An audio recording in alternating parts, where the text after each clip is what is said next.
آقایون خانوما حالتون چطوره؟ امیدوارم هر جا که هستید سلامت باشید. مدیون مشغول زنبید اگه خواستم من ساعتمو بهتون نشون بدم. خوشحالیم که با برنامه دیگه از رختکن مهمون خونه‌های شما هستیم. جام جهانی شروع شده، حواشیش تا الان خیلی زیاد بوده و ما تو رختکن میخوایم اتفاقا فقط به حواشی توجه کنیم. امروز کنار من محمد رضا مهربانی به عنوان کارشناس هستش. آقا رضا خوش اومدی به برنامه. منم سلام میکنم خدمت بینندگان عزیز و همه فوتبال دوستان، مخصوصا حاشیه‌ها. و بله ما دیدیم تو هفته گذشته عادل خان، عادل فدروسی پور پائولو دیبالا رو دعوت کرد، مثلا لول برنامه تلویزیون رو از اینجا آورد به اینجا. بعد ابوطالب دیدیم که خب دیگه حتما میشناسید و برنامه‌هاشون رو دنبال میکنید. اون هوادار روشندل پرسپولیسی معروف رو آورد و قیاسی هاشم بگزاده رو آورد. بعد دیگه همه درگیر بودن، گفتیم اینجوری نمیشه. خب ما هم تو رختکن باید برگ برندمون رو کنیم، همونطور که بهتون قول داده بودیم. پائولو اخگری اینجا هستن.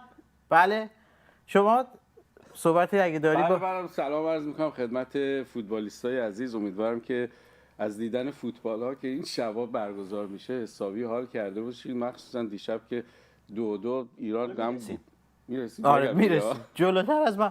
آخه عادت داره دیگه. بعد پولوس من اول یه سوال بزنم، شما اسم شناسنامه پائوله یا پولوس؟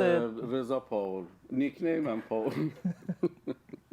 بله دلیل اینکه ما پائول جان، من پائول دیگه پائول، بله پائول اصلا پائول داریم. خب حالا آقا رضا که پیشکسوت فوتبالی هستن ولی پائول عزیزو داریم. دلیلش اینه که ایشون بسیار اجحاف داره، مسلط دیگه. همیشه من روی فوتبال مسلط بودم. تو دستاتونه اصلا. آره چنگه خاطر برنامه دست خدا. آره و این شما الان ما عکس پشت سر ما قبل ریوالدو چی بود؟ رونالدینیو بود، قبلش مارادونا بود. من دیروز داشتم فکر می‌کردم شما یه نقطه مشترک با مارادونا دارید. چه نقطه‌ای؟ شما ببین حرف من رو تایید می‌کنی یا نه. حالا شاید تکنیکتون نباشه، شهرت نباشه، ثروت نباشه، اما گل معروف دست خدا مارادونا. الان شما چند سال برنامه دست خدا رو میرید؟ نزدیک 15 سال میشه. نه شبکه هفت که 13 سال افتتاح شد. کیشیش هرمز 14 سال شبکه از سال 2012 تقریبا. نه ولی راست میگن وجه مشترکشون همون معجزه است که تو دست خدا میان معجزه‌های خدا. آره بله واقعا. ولی تو فوتبال هم مارادونا خیلی لطف داشت. من نمیدونستم تو فوتبالم دست خدا کار میکنه. نه آقا کار نمیکنه. اون یه بار اتفاقی کار کرد، خطا بود. یعنی دیگه الان که فوتبال میدونی با دست اصلا آره هنده دست بخوره اوکی. باطل. اوکی. حالا میرسیم. من خیلی دوست دارم نظرات کارشناسی شما رو داشته باشیم. تحلیل بازی‌های هفته. گفتم اگه دست بخوره فوتبال باطله. اوکی. خدا رو شکر ما اینجا هستیم، برنامه رو ببریم جلو. چه شبی خواهد شد و شروع کنیم بریم سراغ بازی‌ها.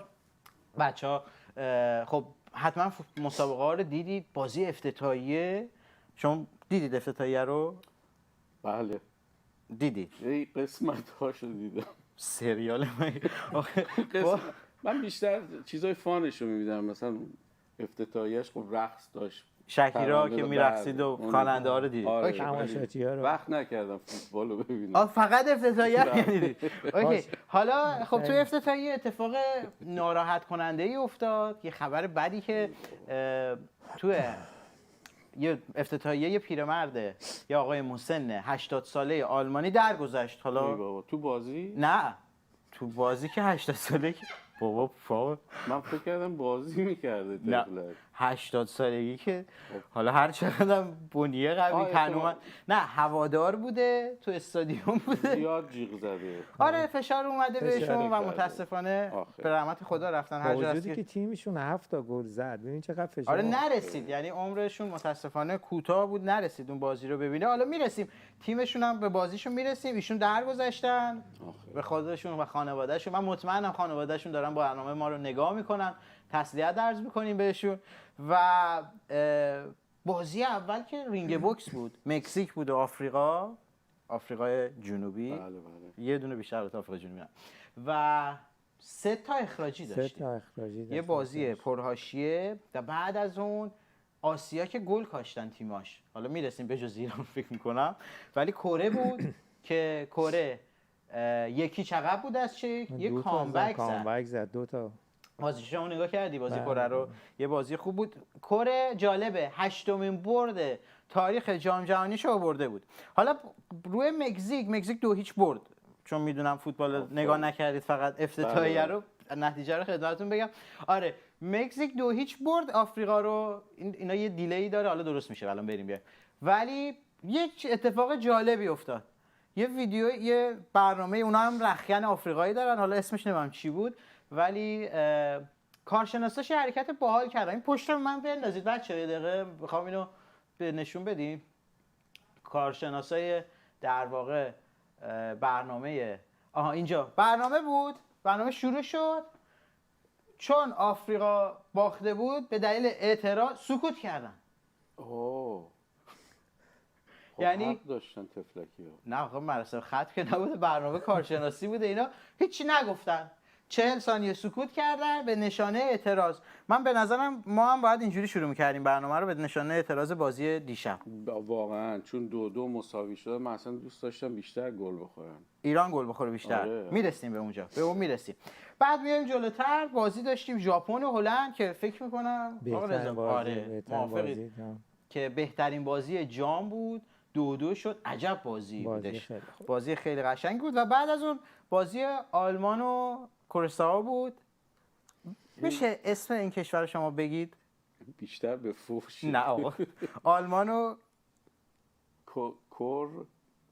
کره‌سان هست. کره‌سان. نه کره‌سائو. کره‌سائو. آره بله. که 7-1 شد. بله. من یکم زبانم نه اسمش سخته. منم واقعا قبل جام جهانی اطلاعی نداشتم از این تیم. بازیکن‌ها رو اینا رو همه حفظم. همه. نه همه کمی. همه تیم‌ها یا فقط ایران؟ ایران. اوکی میرسیم. من ایران میرسیم. تحلیل بازی رو با هم انجام میدیم. آره من خیلی دوست دارم نظرات کارشناسی بعد از شما ایشون هم داشته باشیم در مورد بازی دیروز چون میدونم بازی دیروز رو دیدید. بله واقعا خیلی سخت گذشت ولی دیدم. سخت به کی گذشت؟ به شما که بازی دید. فکر کردم مثلا اوکی آلمان 7-1 شد که همه ما رو یاد بازی برزیل و آلمان انداخت. بازی شومی که برای هوادارهای برزیل یه نتیجه عجیب غریبی شد. 7-1 خیلی شرم‌آور بود. تا اینجا در مورد برزیل چون میدونم ما یه مسابقه رو انداختیم تو بچهای شبکه 7. این کاپ فیکیه که ما برای جام جهانی داریم. قرار گذاشتیم هر کی مسابقه رو برد تو مسابقه پیش‌بینیمون بهش جایزه بدیم. بله. اینو میدیم بهشون ببرن خونه‌شون بذارن اتاقچه. و هر کس میگه که به نظرش تو مرحله گروهی هم میگیم ما بعدش نه چه تیمی قهرمان میشه. شما خب من قسمت اول رو دیدم که شما همه گفتید برزیل. دیگه همه کی بود؟ 2-3 نفر بیشتر نبودیم. برنامه ما رو نکنیم برنامه آفریقایی رو برنامه رختکن. دیدم خب کشی جرموز شما گفتید که برزیل. آره من طرفدار پرواز برزیلم. اینم یه دونه بیشتر جام نیستش نمیتونید تیکه مرام و معرفت پولس. من میگم آرژانتین. امروز هم بازی داره. آفرین. میدونی با کی بازی داره؟ با یکی بازی داره. آره با الجزایر بازی داره. تو آرژانتین که میشناسید بازیکن. بله مثلا لباسای قشنگی داره. نه یه بازیکن دیگه بابا یه بازیکنشون رو بگم. آره دیگه مارادونا. نه الان بازی میکنه. بچه‌های پشت سر صدا که نه الان بازی میکنه. خب دیگه یادم رفته. بابا مسی. آفرین مسی سر زبون بود سر زبون. اوکی و آقا رضا که اسپانیا رو گفتن و به بازی اسپانیا بخوایم برسیم. حرف خودتون هستین آرزو. آره هنوز هست. شما امکان داره عوض شه یعنی مثلا بازی‌ها رو ببینی؟ بله احتمال داره. نمیتونی خب نه آره خب پس هم آرژانتین قهرمان جام جهانی 2022 قطر آرژانتین رو انتخاب کردن. دو تا بازیکنش هم میدونید. یکی بازیکن فقیدشون مارادونا که به رحمت خدا رفتن و مسی. خوبه همون مسی کارو در میاره.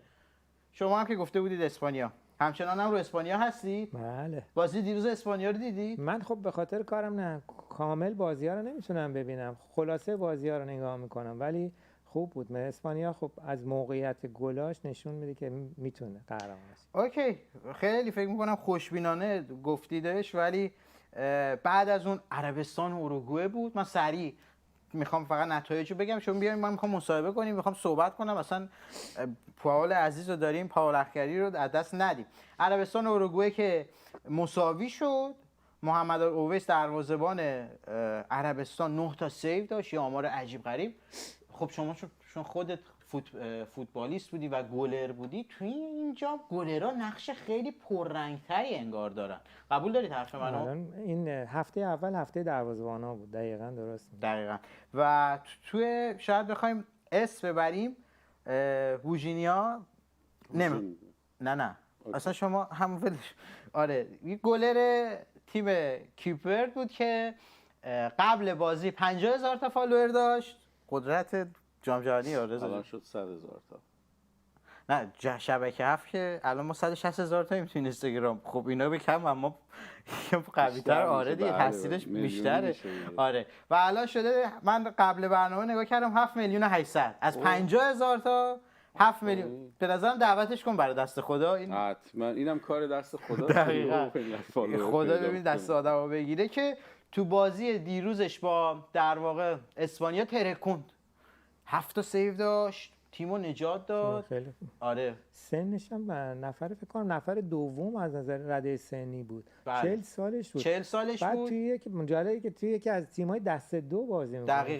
دقیقاً تو تیم دسته دو لیگ پرتغال بازی می‌کنن. بعد 25 سالگی اصلا ورزش حرفه‌ای شروع کرده. یعنی هیچ وقت پولش دیر نیست. آفرین. یعنی منم میتونم الان بازی کنم. نه حالا ولی میشه. حالا شاید به صورت حرفه‌ای نه، ولی خب آره چرا که نه، میتونیم ما هم داشته باشیم. جام داخلی برگزار کنیم، شبکه هفت. آره چرا که نه. توپ هست، گل هم هست، گل کوچیکش میکنیم. اوکی اسپانیا هم رد کنیم، برسیم به بازی مهم برای ما ایرانی‌ها. حاشیه‌ها زیاد بود. بازی ایران نیوزلند که واقعا یه تناقض عجیبی بود. عده خیلی کمی طرفدار تیم ملا بودن، حالا جمهوری اسلامی، و مردمی که با پرچم شیر و خورشید به هر نحوی بود خودشون رو به ورزشگاه رسوندن. 70,000 نفر ورزشگاه کیپ تا کیپ پر شده بود، همش که ایرانی نبود ولی خب کل بلیطا فروش رفته بود و بازی 2-2 شد. من اگه به من اجازه بدید، میدونم شما یه تحلیلی رو دارید ولی خیلی دوست دارم از پولوچان، چون زمان گذاشته، وقت گذاشته، بازی رو دیده. بازی چطور بود؟ والا من از فیفا شکایت باید بکنم، گله هم دارم، به خاطر که دیشب برنامه رو داشتم نگاه می‌کردم، اصلا ایرانی‌ها رو نشون نداد. همینه که گفتی پرچم شیر. آره این نکته خوبیه گفتی. آره. چون واقعا شات بسته رو دقیقاً آره. ما سانسور این دفعه دیگه از صدا سیما نبود، از داخل خود خاک آمریکا فیفا بود که شات‌های بسته رو نشون نمیداد به دلیل پرچم و مشکلاتی که هستش. ولی خود بازی چطور؟ بازی افتضاح. واقعا بازی خوبی نبود. یعنی من دوست داشتم بیشتر ایرانیا گل بخورن، چون که اصلا این تیم جمهوری اسلامی بود. بله. و من هی دعا میکردم شکست بخورن. حالا این مساوی شدم شکسته تقریبا. آخه یه جورایی. ببین یه داستانی هستش. ایران رنک 21 در واقع فیفا هستش تو تیم‌ها و نیوزلند رنک 85م. بله دقیقاً. رنک 85م هستش. درست میگید. جا؟ خواستم ببینم شما درست میگید. آره نه بابا شما که اصلا گفتم فوتبال اینجوری تو مشتتونه، اشرافتون مشخص بود. خلاصه بازی رو کلا بخوای تحلیل کنی، گلا جزء حاشیه‌های جام بود. آره من داشتم فکر می‌کردم خب لحظه‌ایه که واقعا آدم استرس هیجانش بالاه، ولی هر فوتبالیستی از بچگیش این رو تو خواب می‌بینه، رویا پردازی می‌کنه که آقا من رفتم جام جهانی اگه گل زدم چیکار کنم. این ورداش اصلا تحت این چه کاری بود براش؟ خدا اون یکی دیگه لباسشو کشید رو کلش. اینا زشته واقعا، یعنی برهنگی رو داشت ببینن همه. دقیقا منم میگم دیگه. خب حالا من برمیگردم به شما که چند تا سوال دارم از شما، ولی نکات خیلی ریزی بود که من به نظر من هر جفتشون رو میتونی دست خدا بیاری الان. اوکی شما کارشناس بازی، بخوام کارشناسی بازی رو بکنیم چطور بود؟ اصلا برنامه داشتیم قلنویی؟ خب قبل از جام که برنامه‌ها زیاد بود ولی برنامه‌ها ریخت به هم و جالب این که حالا من بخوام البته تحلیل بازی رو پاول جان انجام به، من بخوام یک کمی از حاشیه‌ها صحبت کنم. بله. چون که میدونم کانال‌های دیگه هم دارن بازی رو تحلیل میکنن دونه بدونه، ولی همونجور که خودت هم گفتی با نیوزلند ضعیفترین تیم از نظر رنکینگ فیفا تو این جام تو این 48 تا تیم بود و اومد نشون داد که میتونه برای حتی مصر و بلژیک هم مشکل ساز بشه. آره، یک شده. بله. اصلا بعد 16 سال اولین گل رو نیوزلند زد به ایران. این جز افتخاراتشون بود. بعد 16 سال. برای نیوزلند تو جام جهانی. یعنی خدایش نه کجا آوردی؟ اینو باور نه کنید. جدی بگو. این از کجا پیدا کرده بود این فکتو؟ 10 تا اخبار و پادکست گوش کردم که بفهم. و گفتم تحلیلا همه به جاست. بعد اگه بخوام حاشیه رو بگیم، حاشیه شادی بعد از گل بود که وقتی که رامین رضاییان گل رو زد، پیرانو کشید روی سرش، وقتی ازش پرسیدن گفت که این یه جنبه سیاسی داشت این حرکتم که حالا بعداً من روش توضیح میدم. حالا معلوم نیست چی کار میخواد بکنه. محبی اینو گفت؟ نه، رامین رضاییان برای همون که شما میگید آره نبود. سیکس پک رو نشون داد. آره. اوکی.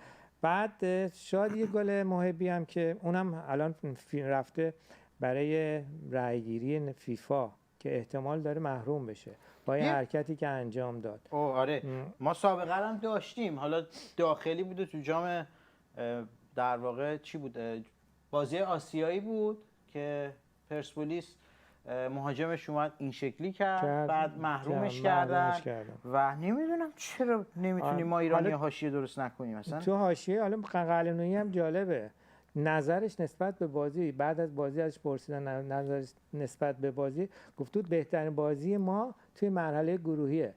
یعنی ببین ما اگه بخوام بد بازی کنن دیگه باید چی کار کنن؟ اینا جلوی بلژیک میخوان چیکار کنن؟ پولشون بلژیک سوراخشون میکنه. دقیقاً منم باهاتون موافقم.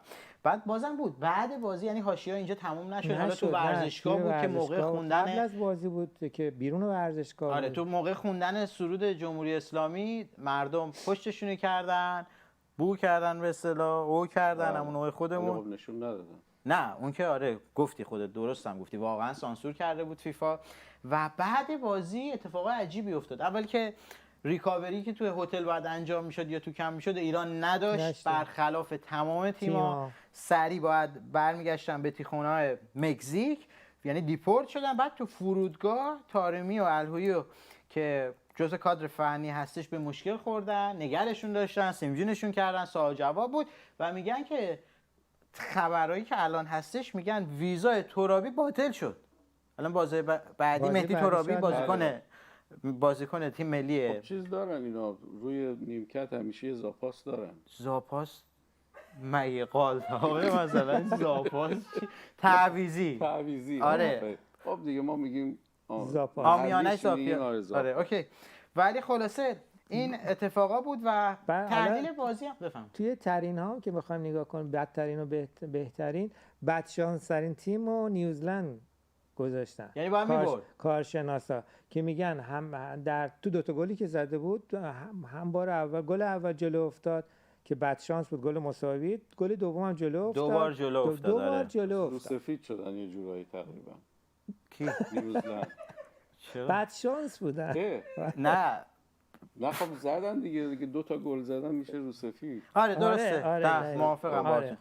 اوکی. حالا ببینیم بازی‌های بعدی چی میشه. امروز یه بازی هم هست فرانسه و سنگال. برای ما ایرانی‌ها مهمه، شاید حتی از بازی ایران مهمتر. چرا؟ چون که سنگال نه داور بازی فغانیه، علیرضا فغانیه که حتی تو خبرها هست احتمال داره فینال جام جهانی رو هم به علیرضا فغانی بدن. به هر حال تجربه داره، سابقه زیادی داره و اولین داوری که 4 دوره جام جهانی داوری کرده. به به افتخار واقعا. چقدر قشنگ، آدم حال میکنه اینجوری میبینه. نه الان مقیم استرالیا. بله الان اقامت استرالیا رو گرفتن. حالا برگردیم به بحث فوتبالیمون. ما یه مهمان عزیزی هم داریم. با توجه به برنامه میخوام از شما بپرسم پاول جان، چی شد که فوتبال رو به صورت غیر حرفه‌ای کنار گذاشتی؟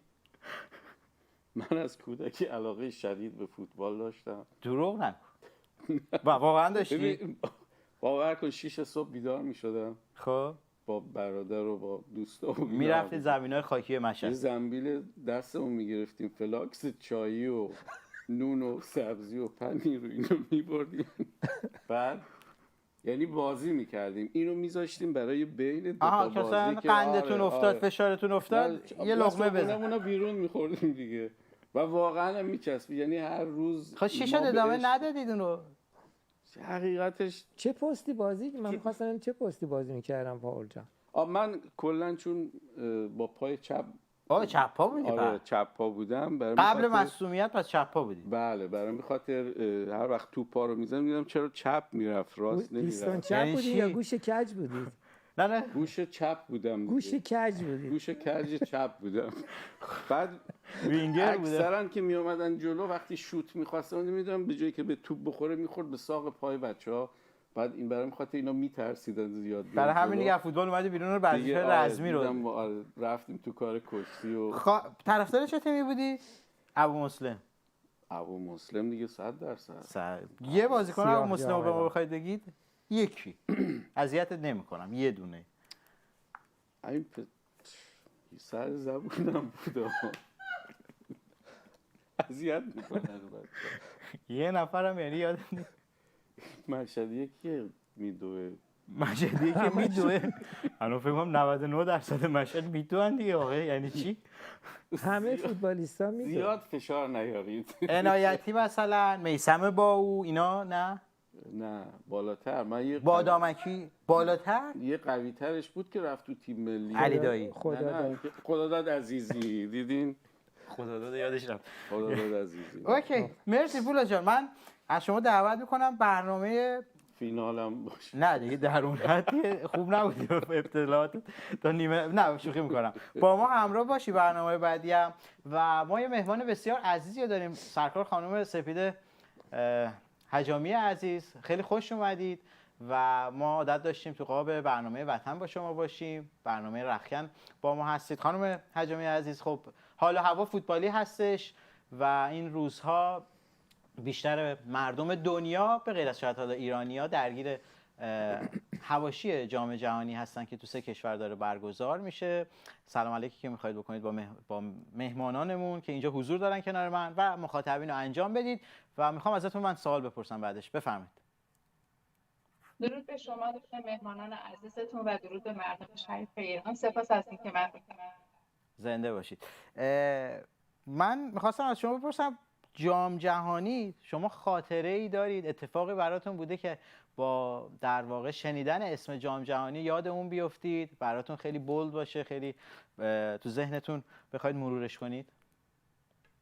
بله خب من به واسطه اینی که از بچگی فوتبال رو دوست داشتم، جام جهانی رو دنبال میکردم، مسلما خاطرات زیادی دارم، اما یک خاطره که فکر میکنم که این توی ذهن من ماندگار شد مربوط هست به بازی ایران و آمریکا 2022. زمانی این اتفاق افتاد که من و همسرم توی لبنان، ما تازه از زندان آزاد شده بودیم و خب داشتیم در تدارک اومدن و خارج شدن از لبنان و اومدن به کانادا بودیم. به سفارش سفارت کانادا قرار بود که یک زندگی پنهانی در سکوت داشته باشیم به خاطر اینکه خارج از زندان در لبنان همچنان جان ما در خطر بود و خب امکان دیپورت به ایران همچنان برای ما از سمت جمهوری اسلامی و حزب الله لبنان همچنان پابرجا بود. ما توی اون روزهایی که اونجا بودیم خب تو جای زندگی می‌کردیم که دسترسی به تلویزیون و اینجور چیزا نداشتیم و خب بازی جمهوری اسلامی، بهتر از بگم نه اینکه ایران، جمهوری اسلامی و تیم آمریکا بود. من خیلی مشتاق بودم این بازی رو ببینم و با این هدف که من دوست داشتم تحقیر شدن تیم جمهوری اسلامی رو ببینم. همسر من یه مقدار خب حساسیت بیشتری داشت و سعی میکرد که حالا اون فضایی که به ما گفتن که توی شرایط خاصی زندگی بکنیم، ریسک نکنیم، خطر نکنیم، اون رو همچنان حفظ بکنه. به اصرار من ما تصمیم گرفتیم که بریم به یه دونه از این مکانهای عمومی مثل یک کافه مانند که بازی رو پخش میکنن. ما وارد اون کافه شدیم، تمام مانیتورهای بزرگ دور و بر ما بودن و خب نیاز هست من این توضیح بدم که جو لبنان، خصوصا جو بیروت، درصد بالا، یعنی میتونم بگم به شدت ضد آمریکایی هست، به خاطر اینکه عرب ها فرق نمیکنه، فارغ از هر دین و باوری، فارغ از هر نگاه و سمت و سوی سیاسی، خودشون رو در همه جهان با هم خواهر و برادر میبینن و به حمایت از خواهر و برادر به زعم خودشون فلسطینی خودشون جو ضد آمریکایی و ضد اسرائیلی بسیار شدیدی توی لبنان و خصوصا بیروت وجود داره. یعنی تمام اون آدم هایی که ساکن بیروت بودن توی اون کافه اومده بودن که باخت آمریکا رو ببینن و حامی تیم جمهوری اسلامی بودن. من و همسرم نشسته بودیم و خب حتی نمیتونستیم با صدای بلند هم با هم دیگه صحبت بکنیم، پچ پچ میکردیم، یعنی چون خطرناک بود، نمیخواستیم حتی متوجه بشن که ما ایرانی هستیم. و من با توصیه‌های همسرم وارد اون کافه شدم که سپید مراقب باش، خودتو کنترل بکن، اگر که تیم جمهوری اسلامی گل میخوره خوشحالی نکنی، ریاکشن نشون ندی.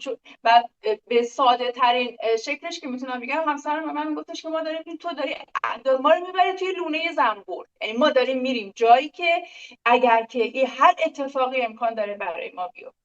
ما اون بازی رو رفتیم و به هر حال برای اینکه نشون بدیم ما یک مشتری عادی هستیم توی اون کافه، یه غذایی هم سفارش دادیم و نشستیم و تو تمام این لحظات همسر من یا دست منو گرفته بود یا هی مرتب هی به منو چک میکرد که حواست باشه ریاکشن نشون ندی، خودتو کنترل بکن. رسیدیم به دقیقه 37 بازی. حالا من به عنوان یک بازیگر اینجا هستم، اکسسوار صحنه‌مو با خودم آوردم که تصویری کاملا به شما نشون بدم. دقیقه 37 بازی گل آمریکا به ایران و سکوت یک لحظه‌ای کافه. یعنی وقتی که آمریکا گل زد، آه از نهاد تمام کسانی که اونجا توی کافه بودن بلند شد که حامی تیم جمهوری اسلامی بودن و به فاصله چند ثانیه سکوت مطلق برقرار شد. من توی حالتی که چنگال دستم بود و بشقاب زیر دستم بود و تمام تک تک سلول های بدنم رو داشتم کنترل میکردم که ریاکشن نشون ندم، نخندم، جیغ نزنم الان بابت خوشحالی تیم جمهوری اسلامی. کنترلم از دست دادم. چنگال من توی اون سکوت کافه از اون بالا خورد زمین و صدایی داد و تمام سرهای کافه چرخید به سمت من و همسرم. یه صحنه خیلی عجیبی بود، یعنی میتونم بگم یه صحنه سورئال بود اون اتفاقی که افتاد. همه ما رو نگاه میکردن و متوجه این ریاکشن شده بودن و فکر میکنم دیگه متوجه شده بودن که ما عرب هم نیستیم و شک کرده بودن ما ایرانی هستیم و من باید اونجا نقش بازی میکردم که من فکر کنم ارتباطمون قطع شد با خانم حجامی عزیز. چی گذشته بوده به همسرشون؟ مرسی، ممنونم که امروز ما رو دنبال کردید. پنجشنبه 6:30 ایران با شما همراه باشیم.